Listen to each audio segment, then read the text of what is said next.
I raised a wild bobcat for 3 months thinking it was a Maine Coon. This happened a few weeks ago, but the actual mistake started 3 months before that.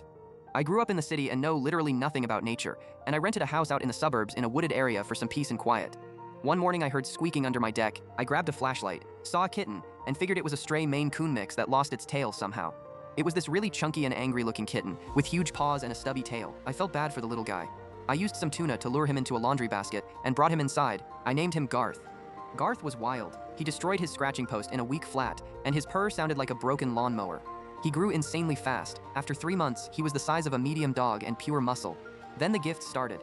He wasn't bringing me mice. One morning I woke up, and there was an entire dead raccoon in my kitchen. I decided it was definitely time for his shots. Getting him into a dog crate was a total nightmare, and I had to wear thick leather work gloves just to survive it. At the vet, Garth let out this deep, vibrating hiss. The dogs basically lost their minds, and when the vet opened the crate, he just froze. He went totally pale, backed away slowly, and stared at me.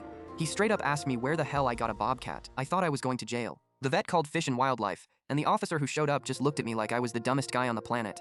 Since I raised him inside, he was too used to people to go back to the wild, so they took him to a sanctuary nearby. I visited him last week, and the staff think the whole situation is hilarious.